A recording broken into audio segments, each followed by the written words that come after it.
My name is Commander Elias Rourke, and I need to tell you about the 73 seconds that killed most of my fleet. The ship is running on auxiliary power. Life support is functioning at 60%. We have 1,400 survivors crammed into spaces designed for 800. We started with 12,000.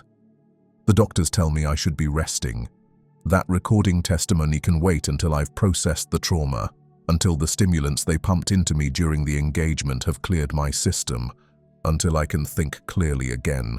But I need to say this now, while it's raw, while I can still feel the weight of every decision I made, before the official reports sanitize it into strategic language that doesn't capture what it felt like to watch ships full of people die because I made the wrong call, before I convinced myself I did everything right. We were 3 days into a routine patrol near the Kessler mining colony, positioned at the edge of the Cygnus X1 system. For those who don't know astronomy, and most people don't, despite living in space, Cygnus X1 is a stellar mass black hole, about 15 times the mass of our Sun, sitting in a binary system with a blue supergiant star. It's beautiful and terrible in equal measure. The black hole itself is invisible, obviously. That's what makes them black. But you can see the accretion disk. Superheated matter spirals into the event horizon at a fraction of light speed, glowing in X-rays and visible light. It looks like a cosmic drain with fire swirling down into nothingness. The gravitational lensing creates optical illusions that mess with your depth perception. Stars appear in impossible positions, their light bent around the singularity. Space itself looks warped, twisted. It's disorienting even when you know the physics behind it. The mining colony sat far enough from the black hole to be safe from tidal forces, but close enough to take advantage of the extreme gravity for their operations. They were harvesting exotic matter from the accretion disk. Dangerous work that paid extremely well because most people were too smart to work that close to a singularity. 15,000 civilians, miners, engineers, support staff, families, children, people who'd come out here for hazard pay and the promise of early retirement. They lived in rotating habitats anchored to a processed asteroid, shielded from radiation, supplied by monthly convoys. Our fleet was there to protect them. Standard patrol rotation, show the flag, make sure pirates and raiders knew that colonial assets were defended. It was considered a quiet posting, safe as military assignments go. That should have been my first warning. Nothing in space is safe. 12 ships, 4 destroyers, 6 frigates, 2 carriers. Not the largest fleet in the colonial navy, but substantial, professional, well-trained. We had enough firepower to handle raiders, enough fighters to intercept any credible threat, enough experience to handle anything the void threw at us. Or so I thought. I commanded from the horizon a Valiant-class carrier with a crew of 3,000 and a fighter complement of 200. I'd been in command for 8 months. This was my 3rd patrol near the black hole, and I'd started to get comfortable with the massive gravitational distortion on our sensors, the way time dilation played hell with our communications, the constant low-level anxiety that came from operating near something that could literally tear you apart at the atomic level. Comfortable. That was my first mistake. The second mistake was assuming we understood the tactical environment. We'd mapped the system extensively, knew every gravitational eddy and radiation belt, had predictive models for debris patterns in the accretion disk. We thought we knew where threats could come from. We were wrong. I remember the morning it happened. Ship time 06:42 hours. I was in my quarters, drinking coffee that tasted like recycled regret and reviewing routine reports. The quarters were modest, a bunk, a desk, a small private bathroom that was one of the privileges of command. Personal items were sparse. A photo of my sister and her kids back on Earth. A worn copy of Timothy Aurelius's Meditations. A lucky coin from my first command. Small anchors to remind me who I was before the uniform. Lieutenant Kara Chen had sent me her weekly maintenance summary. The Horizon's port-side maneuvering thrusters were degrading faster than expected, probably from the gravitational stress. We'd need a full refit within 6 months. I made a note to discuss it with Commander Gray during our morning briefing. I remember thinking that 6 months felt like forever, like we had all the time in the world. I remember Commander Timothy Gray stopping by with a picture his daughter had drawn. She was 7, living on Europa with his ex-wife, and she'd drawn a spaceship that looked like a potato with engines. The colors were bright, enthusiastic, stars everywhere, a smiling sun in the corner. He was so proud of it. Carried it everywhere, protected in a plastic sleeve, said it reminded him why he did this job, so his daughter could grow up in a universe where children drew happy pictures of spaceships instead of nightmares about war. I remember Chief Engineer Patricia Kowalski complaining about the reactor efficiency losses near the black hole. Something about quantum fluctuations and gravitational interference that I only half understood. She wanted to run a full diagnostic, which would require taking the reactor offline for 6 hours. I told her to schedule it for next week. We couldn't afford to be offline during an active patrol. She died when the engineering deck took a direct hit, vaporized along with 43 of her crew. That 6-hour diagnostic never happened. I remember all these tiny, meaningless details because they were the last normal moments before everything went to hell.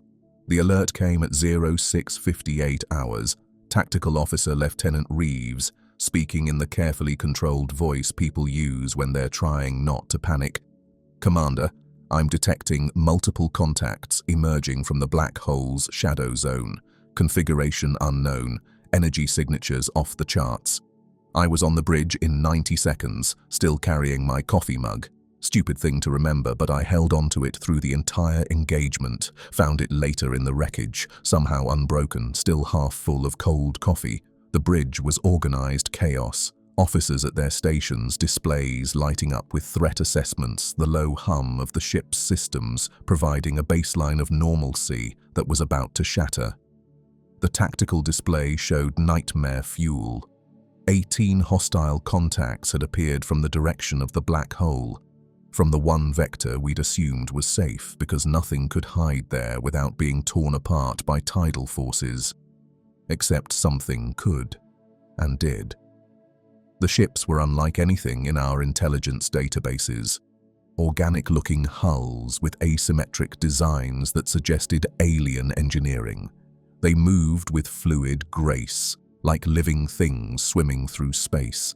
Their energy signatures were massive, each one comparable to our carriers, and there were 18 of them. "Hostile vessels are moving to attack positions," Reeves reported. His fingers moved across his console with practiced efficiency, but I could see the tension in his shoulders. "Weapons are hot. They're targeting the mining colony." Not us. The colony. The civilians. That told me everything I needed to know about their intentions. This wasn't a military engagement. This was terror. "All ships, combat alert," I ordered. "Defensive formation Delta 7. Fighters launch immediately. Protect the colony." The words came automatically, drilled into me through years of training and simulation. But simulations don't capture the adrenaline spike. The sudden clarity that comes with understanding you're about to fight for your life. The weight of knowing that 12,000 people are depending on your decisions in the next few minutes. And beyond that, 15,000 civilians who had no defenses except us. Our fleet moved to intercept. The hostile ships were fast, faster than anything in our intelligence databases. They accelerated without visible thrust plumes, suggesting some kind of gravitic drive. They moved with precision that suggested either advanced AI coordination or a hive mind command structure, and they'd positioned themselves perfectly, using the black hole's gravity well to accelerate to velocities that should have required more time and fuel. They'd been planning this, studying us, waiting for the right moment. "Hostile vessels are launching fighters," Reeves said. "Estimate 300 plus incoming. The computer is classifying them as organic." "Sir, these readings don't make sense. They're showing biological signatures, living ships, or biomechanical hybrids." It didn't matter. They were coming to kill us. We had 200 fighters across both carriers. They had 300, and they had the advantage of superior positioning. We were climbing out of the gravity well. They were diving down it, using the black hole's pull to accelerate. The tactical mathematics were brutal. We were outgunned, outpositioned, and facing an enemy we didn't understand. "All ships weapons free," I ordered. "Frigate screen, prioritize enemy fighters. Destroyers, engage capital ships. Carriers, maintain distance and continue fighter launch." I watched our fighters stream out of the Horizon's launch bays. 200 pilots, most of them younger than 30, heading into a fight where they were outnumbered and outgunned. Each one was someone's child, someone's friend, someone with hopes and dreams and plans for after this tour of duty. I was sending them to die, and they went anyway because that's what we do. The first missiles reached us 17 seconds after the alert, 17 seconds from detection to impact. Not enough time to fully deploy countermeasures, not enough time to get our defensive formations properly established. The destroyer Valiant took 3 hits to her engineering section. I watched on the tactical display as her power signature spiked, then died. Then the secondary explosions began, reactor containment failing, atmosphere venting, magazines cooking off. 1,800 people on that ship. I knew the captain, Commander Sarah Okonkwo. We'd served together on the Antares 5 years ago. She collected antique books, real paper ones that cost a fortune to ship into space. Had a first edition of the Grapes of Wrath that she was more proud of than her service medals. She used to read passages to me during night watch. Said Steinbeck understood human nature better than any psychologist. Said the old stories remained relevant because people don't change, just the circumstances. The Valiant broke apart in 6 major pieces. No escape pods, no survivors, just debris tumbling into the black hole's gravity well, pulled inexorably toward the event horizon. 1,800 people are gone in the time it takes to draw a breath. Sarah and her books and all those crew members who'd never see home again. "Multiple hits on the Redemption," Reeves reported. The Redemption was our other carrier. "She's a venting atmosphere. Fighter launch has stopped. Captain Rodriguez is reporting critical damage to the flight deck." I pulled up the damage assessment. The Redemption's flight deck had been hit directly. The entire forward section was gone, just sheared away like someone had taken a knife to it. Captain Rodriguez was ordering evacuation, but half the ship had lost pressure. The crew was trapped in sealed sections, waiting for rescue that might not come. 2,200 people on the Redemption. I had dinner with Rodriguez 2 nights ago. We'd talked about his retirement plans. He had 6 months left on his commission. He wanted to teach at the Naval Academy, pass on his experience to the next generation. Most of them were going to die, and Rodriguez knew it. I could hear it in his voice over the command channel, the forced calm of a man organizing the evacuation of his doomed ship. "Commander, enemy fighters are breaking through the frigate screen," Reeves said. "They're targeting the Horizon." Of course they were. "Take out the command ship, disrupt coordination, turn an organized defense into chaos. Point defense to maximum. All batteries engage. Helm, emergency evasive pattern Kappa 3. The Horizon lurched as our maneuvering thrusters fired. You're not supposed to feel movement on a ship this size. The inertial dampeners should compensate. But we were pulling maneuvers that exceeded safety parameters, and the dampeners couldn't keep up. I felt it in my bones, in my teeth, in the coffee that sloshed out of the mug I was still stupidly holding. Our point defense opened up, thousands of rounds per second, creating a sphere of depleted uranium around the ship. The enemy fighters came through it anyway. They moved like nothing I'd ever seen, organic movements flowing through our defensive fire like water finding gaps. We destroyed maybe 30%. The rest kept coming. "Brace for impact!" The first hits felt like a giant fist punching the ship. Then more in rapid succession. Explosions rippled across the hull. The lights flickered. Gravity cut out for 3 seconds, just long enough for everyone not strapped down to float, just long enough for loose objects to become projectiles. I saw Lieutenant Davis, our communications officer, rise out of her chair, saw the confusion on her face as she floated. Then gravity returned at 1.4 Gs, and she slammed into her console face first. The sound was sickening, the crunch of bone and cartilage. Blood sprayed across her station, droplets floating in the brief 0 G before spattering everywhere when gravity returned. Medical was at her station in seconds, but I could see from her twisted neck that it was too late. Davis was 24. This was her first posting out of the academy. She'd been excited about seeing the black hole and had spent her off hours taking photographs of the accretion disk, dead because gravity failed for 3 seconds. "Damage report," I shouted over the alarms. "Multiple hull breaches on decks 7 through 12, Reeves said. Blood was running down his face from a gash on his forehead, but he kept working. Professional despite the injury, despite the chaos. Section sealing automatically. Casualties unknown. Portside weapons batteries are offline. Starboard engines at 60%. We've lost the dorsal sensor array. Blind on our top side. Crippled on our port side. Fighting with one hand tied behind our back. The tactical display was a nightmare. The Valiant was gone. The Redemption was breaking up, spilling life pods like seeds. 3 frigates were showing critical damage. 1 destroyer was tumbling out of control, its reactor signature spiking toward catastrophic failure. We'd been engaged for 73 seconds, and we were losing. "Sir, the mining colony is under direct attack," Reeves reported. "They're targeting the habitats."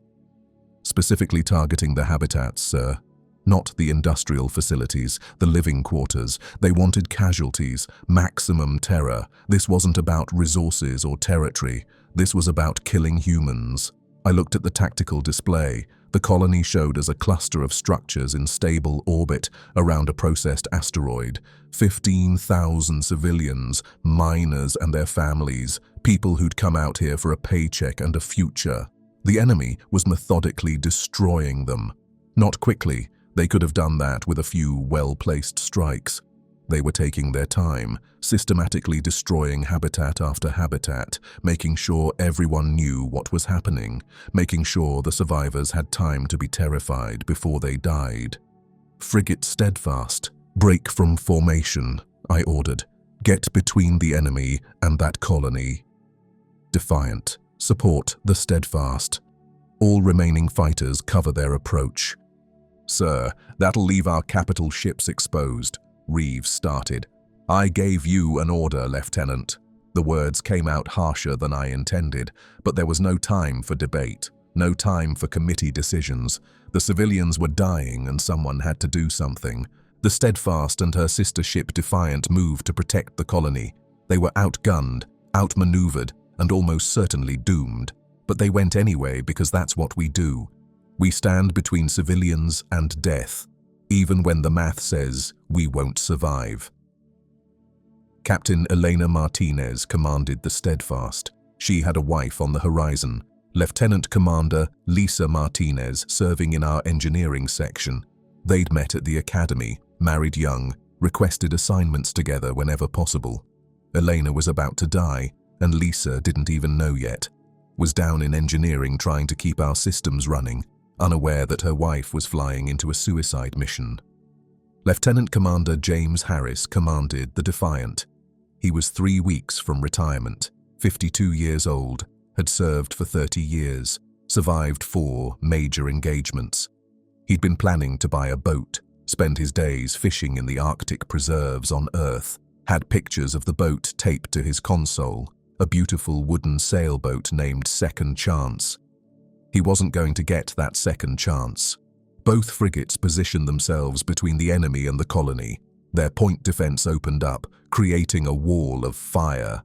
Our fighters swarmed around them, engaging the enemy craft in desperate dogfights. They held for 90 seconds. Bought 90 seconds for the colony to launch life pods, for some of the civilians to reach escape velocity, for a few thousand people to have a chance. Then the enemy concentrated fire. The Steadfast took a hit that penetrated her reactor shielding. The explosion was instantaneous. One moment she was there, guns blazing. Next, she was an expanding sphere of plasma and debris. 470 crew, gone. The Defiant lasted another 30 seconds, kept fighting even as her hull came apart, even as systems failed and crew died. Harris kept her guns firing until the very end. His last transmission was simple: make it count. Then silence.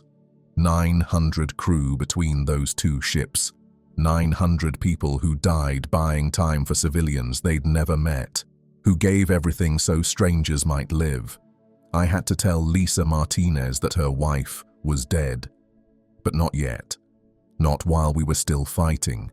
She'd mourn later, if there was a later. "Commander, we need to retreat," Commander Gray said. He was my XO, my second in command, my voice of reason when I got too focused on the tactical picture to see the strategic reality. "We can't win this. We need to fall back, regroup, and call for reinforcements." He was right. Every tactical principle said retreat. We were outgunned, outmaneuvered, losing ships faster than we could respond. The enemy was methodically destroying us while barely taking casualties. Staying meant dying, but retreating meant abandoning the survivors, the life pods from damaged ships, the colony evacuation pods, the thousands of people floating in vacuum, waiting for rescue. If we left, they died, slowly, as their air ran out or their pods failed, or the black hole's radiation cooked them. They'd know we were leaving them, know that we chose our own survival over theirs. "We're not leaving them," I said. "Elias." Gray never used my first name on the bridge. The fact that he did now showed how desperate things were. "We can't save them if we're dead, and we're about to be dead. We've lost half our fleet in 2 minutes. We can't hold on. Then we die trying." I saw him process that, saw him understand that I wasn't making a tactical decision anymore. I was making a moral one, and it was probably going to kill us all. "What are your orders, sir?" I looked at the tactical display. At the black hole dominating one side of the screen, its gravity well distorts space itself. At the enemy fleet hammering us with superior numbers and positioning. At our surviving ships, damaged and desperate. And I had an idea. A terrible, risky, probably suicidal idea. "Helm, plot a course into the black hole's gravity well. Maximum thrust. Tell all surviving ships to follow us." The bridge went silent. Everyone was staring at me like I'd lost my mind. Maybe I had. Maybe the stress and stimulants and watching thousands of people die had broken something in my brain. "Sir, that's..." Lieutenant Sarah Kim at the helm couldn't even finish the sentence. "That's an order. We're going to use gravity well, slingshot maneuver, build up velocity using the black hole's pull, then break away at the last possible moment. If we time it right, we can achieve escape velocity that the enemy can't match." "And if we don't time it right," Gray asked quietly, "then we cross the event horizon and get spaghettified. But we're dead anyway if we stay here. At least this way we have a chance." It was insane, suicidal, against every safety protocol ever written. You don't fly into a black hole's gravity well. You stay as far away as possible and respect the fact that you're dealing with physics that can literally tear atoms apart. But we were out of options, and sometimes the only way forward is through. "All ships, this is Commander Rourke. We're going to use a gravitational slingshot to escape. Follow the horizon's course. Match our trajectory exactly. If you deviate, the tidal forces will tear your ship apart. Trust your helm officers, trust your ships, and pray to whatever gods you believe in because we're about to attempt something that should be impossible." I cut the channel. I looked at Lieutenant Kim. She was 26 years old, graduated top of her class from the Naval Academy, had been on the horizon for 4 months. This was her first combat engagement, and I was asking her to fly us into a black hole. "Can you do this?" I asked her. She looked at the navigational plot, at the trajectory that would take us deeper into the black hole's gravity well than any ship had ever intentionally flown, at the thin margin of error between escape and death. Her hands were shaking. She was terrified, and she had every right to be. "I don't know, sir. The tidal forces, the time dilation, our navigation systems weren't designed for this. I could kill everyone on this ship.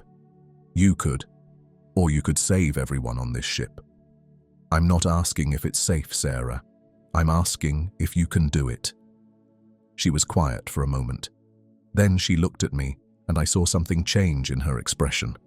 I saw her accept the weight I was placing on her shoulders. "Yes, sir. I can do it." "Then do it. And Sarah, everyone's life is in your hands right now. No pressure." She actually laughed, a short, sharp sound that was more hysteria than humor. Then her hands moved across her controls, plotting a course into hell. The horizon turned toward the black hole. Our remaining ships, 5 vessels out of the original 12, followed. We accelerated toward the event horizon, letting the massive gravity well pull us faster and faster. The view from the bridge was surreal. The black hole dominated everything, a perfect circle of absolute darkness rimmed by the blazing accretion disk. Light bent around it in impossible ways, creating optical illusions that made your eyes hurt. Stars appeared in multiple locations simultaneously, their light warped by gravity. It looked like reality was breaking, like we were approaching the edge of the universe itself. We fell toward it, accelerating past safe velocities.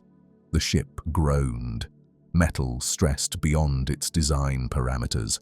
Warning alarms screamed about structural integrity, about the hull experiencing forces it was never meant to endure.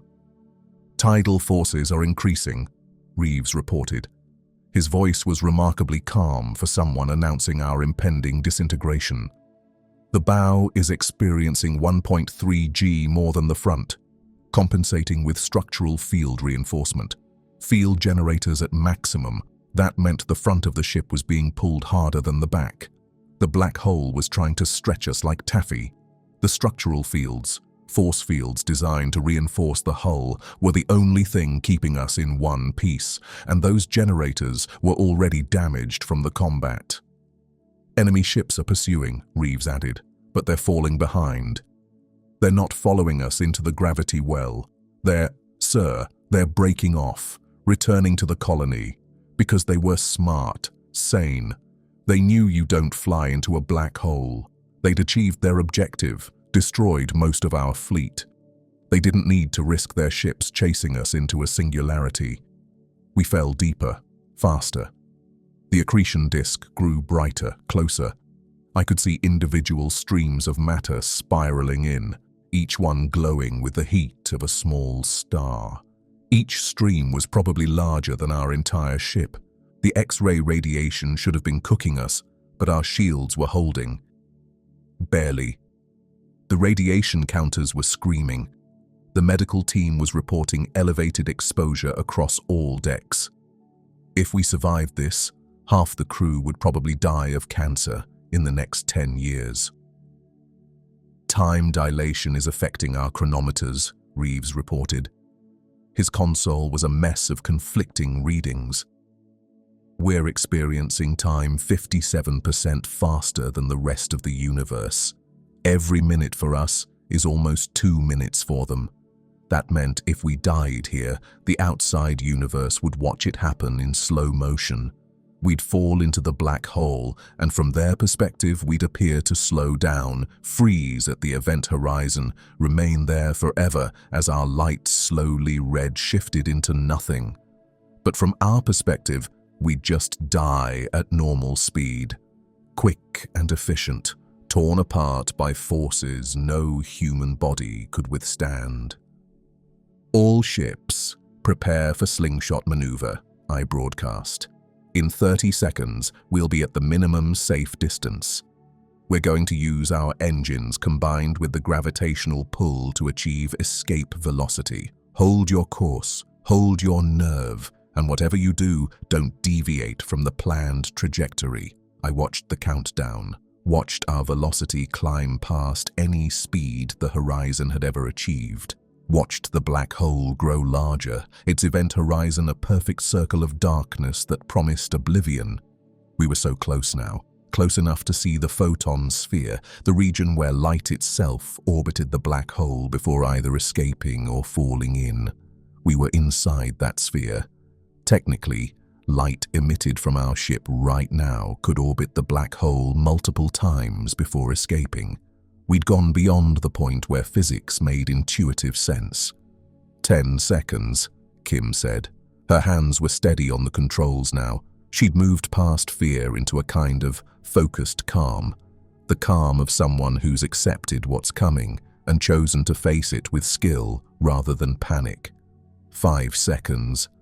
I thought about Commander Gray's daughter's drawing, about Captain Okonkwo's collection of books, about all the people who died today because I'd been comfortable, complacent, unprepared, about the thousands of people counting on me to make this impossible maneuver work.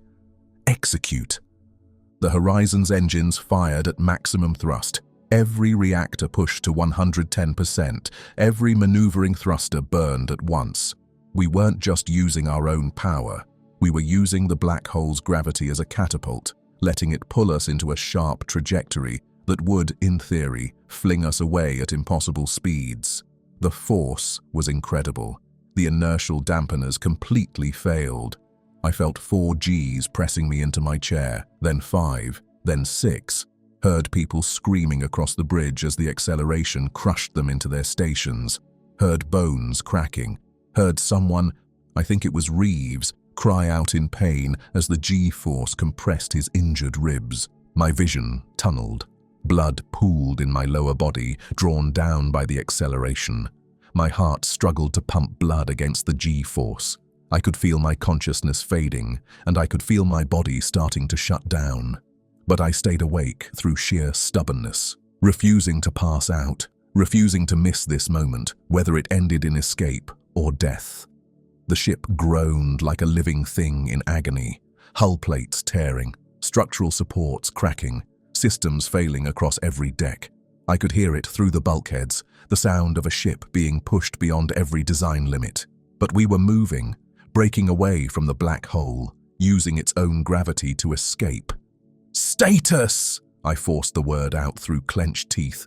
We're achieving escape velocity, Kim gasped. Trajectory, holding. The destroyer Talmadge didn't make it. She was following our trajectory, had matched our course exactly, but her engines were damaged from the earlier engagement. She didn't have enough thrust to complete the slingshot. I watched her trajectory curve away from ours on the tactical display. Watched her fall past the point of no return, past the event horizon where even light couldn't escape. One moment she was there, a dot on the screen.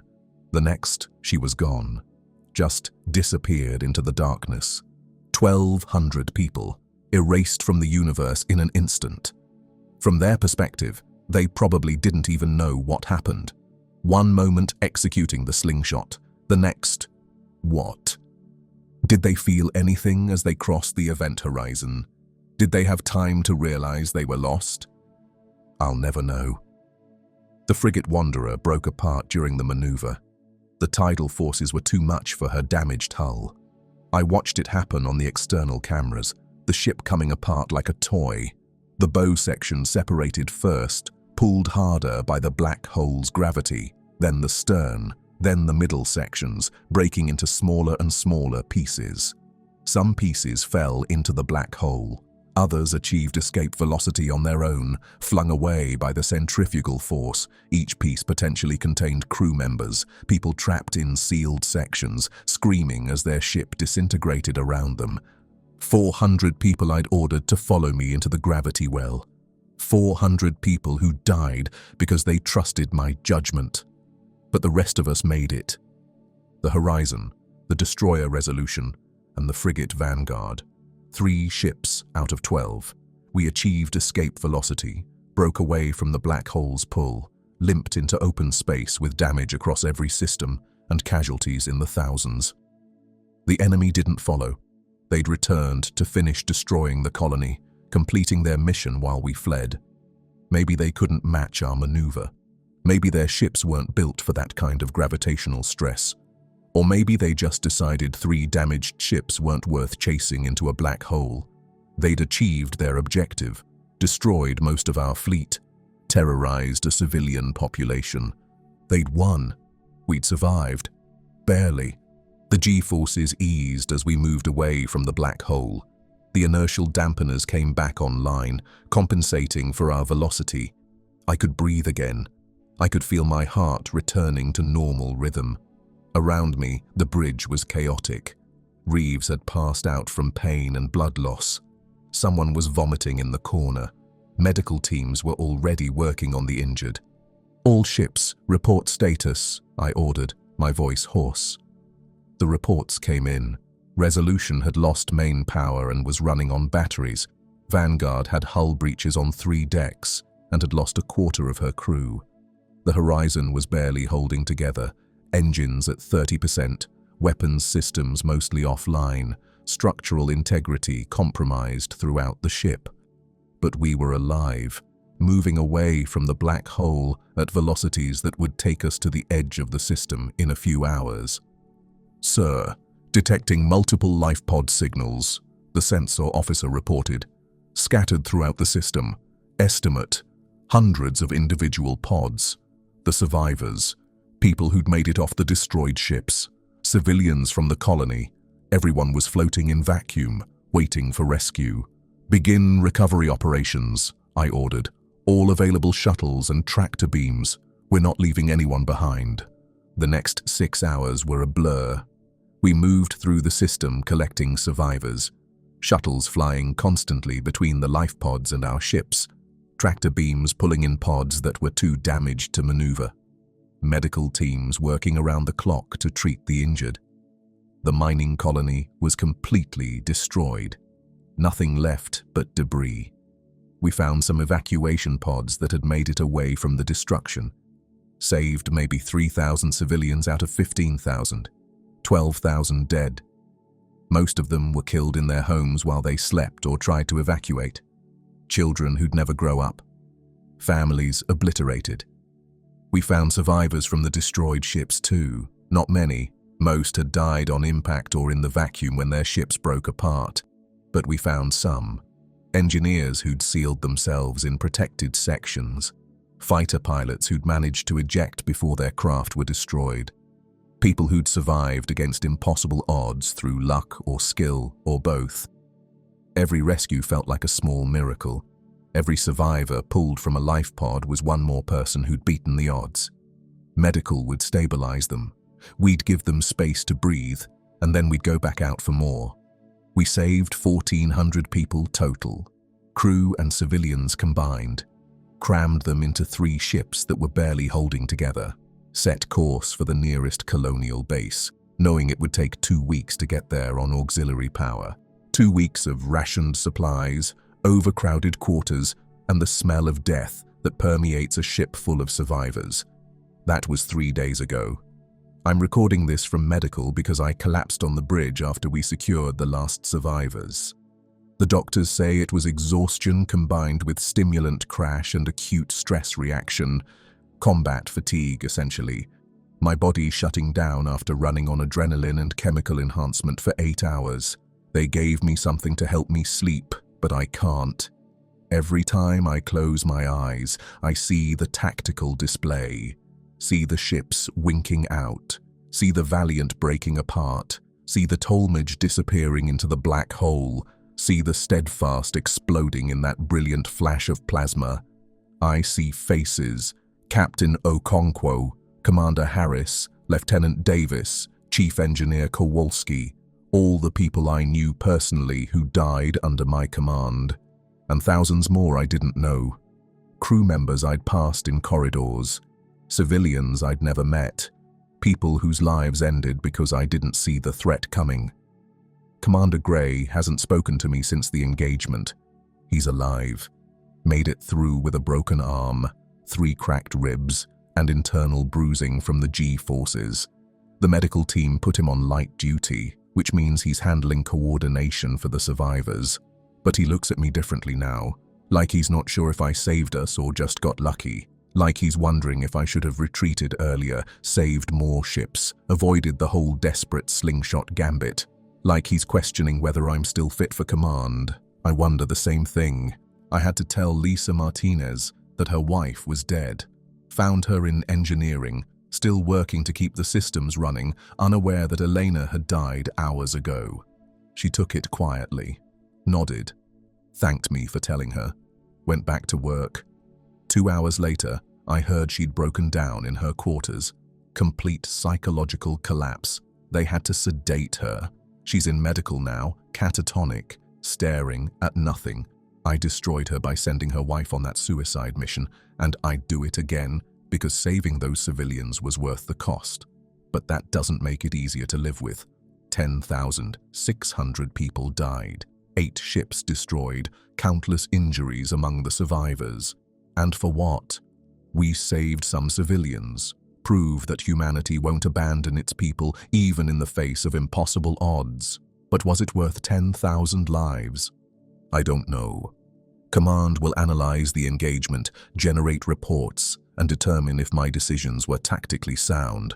They'll probably conclude that I did the best I could with a bad situation, that the ambush was perfectly executed and we were fortunate to save anyone. But I'll always wonder, what if I'd been less comfortable? What if I'd maintained higher alert status? What if I'd questioned why that vector was clear instead of assuming I understood the tactical environment? What if I'd been better? The black hole left its mark. Not physically. We escaped the tidal forces, avoided the worst of the radiation, made it out. But psychologically, spiritually, we all have a piece missing now. A piece that fell into that darkness and isn't coming back. I see it in every face. Every survivor carries the same expression, the same awareness that we lived and others didn't, and there's no reason for it beyond luck and timing and decisions made in fractions of seconds. Survivor's guilt, the doctors call it, but it's more than guilt. It's the knowledge that we're different now, changed, that we crossed a line between the people who've seen the abyss and the people who haven't, and there's no crossing back. Command is sending a relief fleet. They'll escort us home, debrief us, analyze the engagement. They'll want to know about the enemy ships, their tactics, their technology. They'll want every detail so they can prepare for the next engagement. And there will be another engagement. The enemy didn't destroy us by accident. This was planned, coordinated. They knew we'd be there, knew our patrol patterns, knew exactly how to position themselves for maximum devastation. They're coming back, and next time, they'll be ready for our desperate maneuvers and crazy tactics. But so will we. That's what humanity does. We survive, we learn, we adapt. We take the lessons written in blood, and we make sure those deaths mean something. 10,600 people died at the Singularity. Their names will go on memorials. Their families will receive benefits and condolences and empty words about sacrifice and service. But more importantly, they'll teach the next generation. Every tactical officer will study this engagement. We'll learn about the dangers of complacency, about enemies that hide where you think nothing can survive, about the terrible calculus of command. I'm going to stop this recording now. Try to sleep, though I doubt I'll succeed. My name is Commander Elias Rourke. I commanded 12 ships near the Cygnus X-1 black hole. 8 of them were destroyed. 10,600 people died. We survived, barely. But the black hole left its mark on every soul I see.